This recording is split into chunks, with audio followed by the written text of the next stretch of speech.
Everyone, welcome to our channel. ఈ వీడియోలో మనం జీవశాస్త్రం 10వ తరగతి పాఠ్యపుస్తకంలోని నియంత్రణ పాఠానికి సంబంధించి మరికొన్ని ముఖ్యమైన అంశాలను పరిశీలిద్దాం. మన దేహంలో ఉండే వినాల గ్రంథులు వాటి హార్మోన్లను శరీరంలోకి ఎల్లప్పుడూ ఒకే నియమిత స్థాయిలో స్రావాలని ఉత్పత్తి చేయవు. ఎడ్రినలిన్ హార్మోన్ తక్కువ మొత్తంలో ఉత్పత్తి అవుతుంది. హార్మోన్లు శరీరంలో జరిగే జీవక్రియల మీద అనేక రకాలుగా ప్రభావాన్ని చూపుతాయి. నాడులు జ్ఞానేంద్రియాల నుండి ఉద్దీపనలను కేంద్రీయ నాడీ వ్యవస్థకు అందజేసి అక్కడి నుండి కండరాలకు ఆదేశాలను ఇస్తుంది. శరీరంలో ఈ మార్పులన్నింటినీ అడ్రినల్ అనే వినాల గ్రంథి నుండి విడుదలయ్యే అడ్రినలిన్ అనే రసాయన హార్మోన్ ప్రభావితం చేస్తుంది.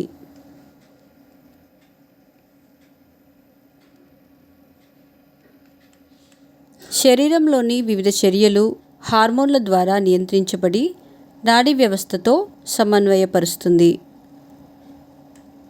నాడీ వ్యవస్థ మరియు అంతఃస్రావీయ గ్రంథి వ్యవస్థ కలిసి పనిచేయడం వలన నియంత్రణ సమన్వయాన్ని సాధిస్తాయి. అడ్రినలిన్ హార్మోన్ను ఉద్వేగాలు కలుగజేసే హార్మోన్ లేదా పోరాట పలాయన హార్మోన్ అని అంటారు. కోపం వచ్చినప్పుడు, ఉద్వేగం కలిగినప్పుడు అడ్రినలిన్ హార్మోన్ రక్తంలో ఎక్కువగా విడుదలవుతుంది. కోపం ఒక స్వల్పకాలిక ప్రక్రియ. రక్తంలో అడ్రినలిన్ ఎక్కువగా విడుదలైనప్పుడు కోపం ఎక్కువ అవుతుంది. రక్తంలో అడ్రినలిన్ స్థాయిలు తగ్గుతున్న క్రమంలోనే కోపం కూడా తగ్గుతూ చివరికి సాధారణ స్థితికి వస్తాం.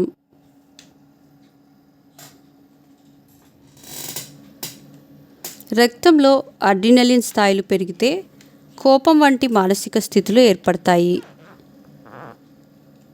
రక్తంలో చక్కెర సాధారణ స్థాయి కంటే ఎక్కువైనప్పుడు రక్తంలో ఎక్కువ ఇన్సులిన్ విడుదలవుతుంది.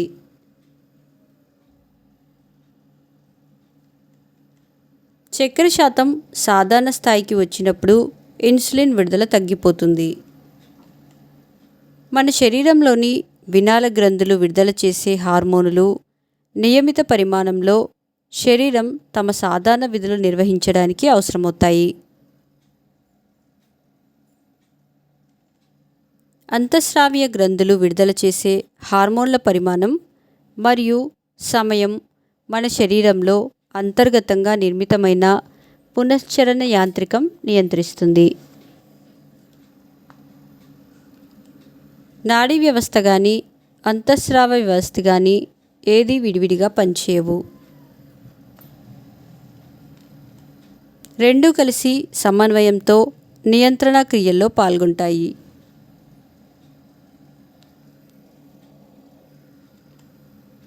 అంతఃస్రావ గ్రంథులు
పైమోసాప్యూడికా పత్రవృతం అడుగు భాగంలో ఉబ్బెత్తుగానున్న మెత్తటి తల్పం వంటి నిర్మాణం ఉంటుంది.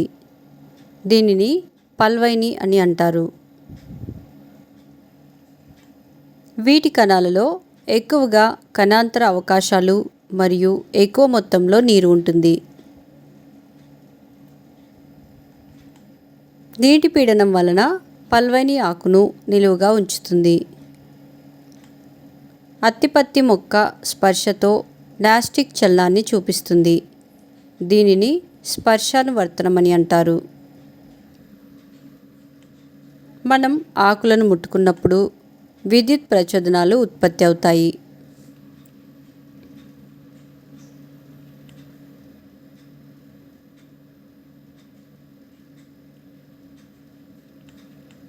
ఈ ప్రచోదనాలు మొక్క హార్మోన్లపై ప్రభావాన్ని చూపుతాయి.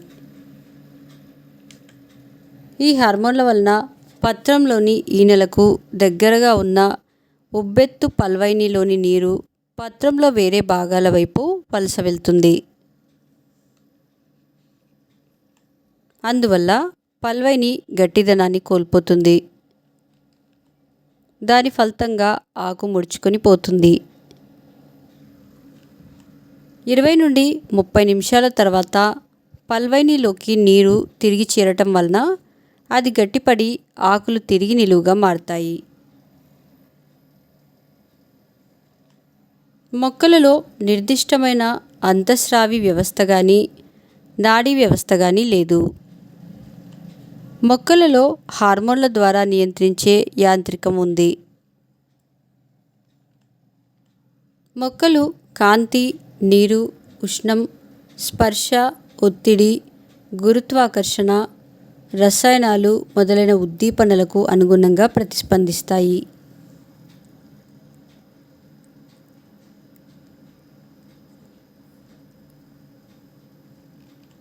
మొక్కలలోని హార్మోన్లను ఫైటో హార్మోన్లు అని అంటారు. ఫైటో అనగా మొక్కలు అని అర్థం. ఇవి పైన తెలిపిన ఉద్దీపనల ప్రతిస్పందనలను నియంత్రిస్తాయి. ఫైటో హార్మోన్లు మొక్కల పెరుగుదలకు సంబంధించిన ఏదో ఒక అంశాన్ని నియంత్రిస్తూ సమన్వయం చేస్తుంటాయి. కాబట్టి వీటిని పెరుగుదలను నియంత్రించే పదార్థాలు అని కూడా అంటారు.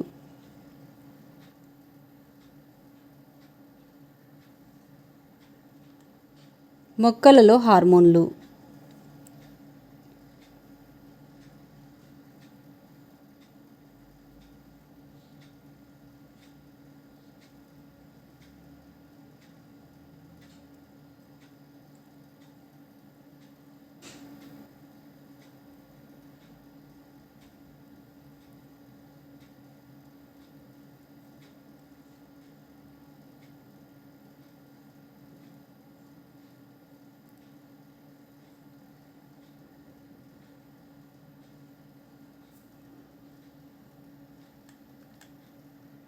కాంతి సోకని కాండం పైన ఎక్కువ ఆక్సిన్లు చేరడం వలన ఆ భాగంలో కణాలు వేగంగా పెరుగుతాయి.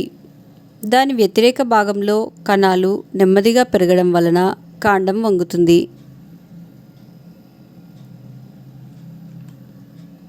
చార్లెస్ డార్విన్ మరియు అతని కొడుకు ఫ్రాన్సిస్ డార్విన్ కూడా కాంతి అనువర్తనంపై కొన్ని ప్రయోగాలు చేశారు.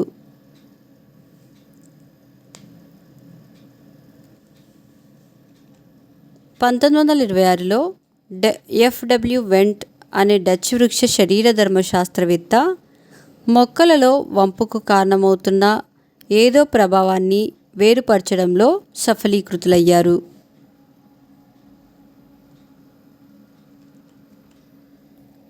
ఎఫ్డబ్ల్యూ వెంట్ ప్రయోగం ఆధారంగా ప్రాంకుర కవచం కొనభాగంలో మార్పు రసాయనిక ఉద్దీపన వలన జరిగిందని, ఈ రసాయనిక ఉద్దీపనలకు ఆక్సిన్లు అని పేరు పెట్టాడు. ఈ విధంగా వెంట్ ఆక్సిన్ అనే మొట్టమొదటి మొక్క హార్మోన్ను కనుగొనగలిగాడు.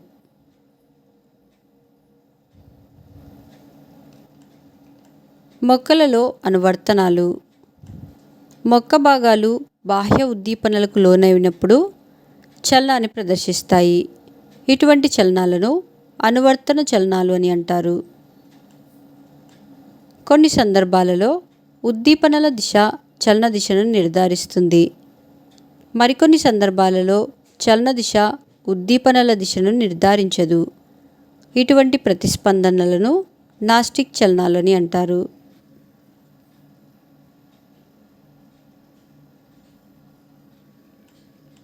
మొక్కలు కాంతికి అనుకూలంగా ప్రతిస్పందించడాన్ని కాంతి అనువర్తనం అని అంటారు. మొక్కలు గురుత్వాకర్షణ బలం వైపుగా ప్రతిస్పందిస్తే దానిని గురుత్వానువర్తనం అని అంటారు. రాళ్లను కానీ గోడలను కానీ అంటిపెట్టుకొని పెరిగే మొక్కలలో వేళ్ళు రాయి లేదా గోడ వైపు నుండి దూరంగా నేలలో నీరు ఉన్న ప్రాంతం వైపు పెరుగుతుంటాయి. ఇటువంటి ప్రతిస్పందనలను నీటి అనువర్తనం అని అంటారు.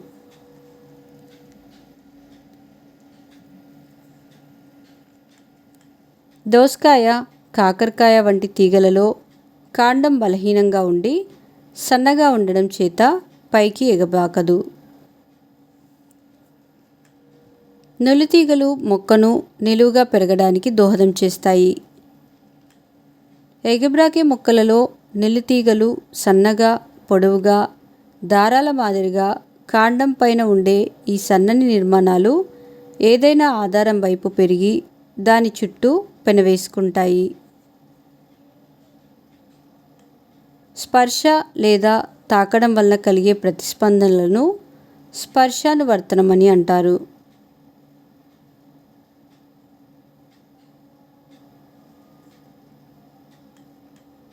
పక్వం చెందిన కీలాగ్రం తీయని పదార్థాన్ని స్రవిస్తుంది.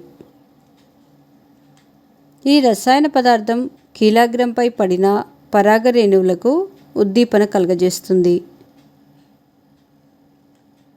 ఉద్దీపనలకు పరాగరేణువులు ప్రతిస్పందించి మొలకెత్తుతాయి.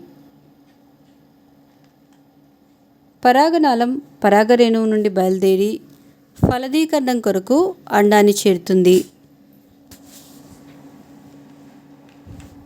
ఇటువంటి రసాయనిక పదార్థాల ప్రతిస్పందనలను రసాయనిక అనువర్తనం అని అంటారు.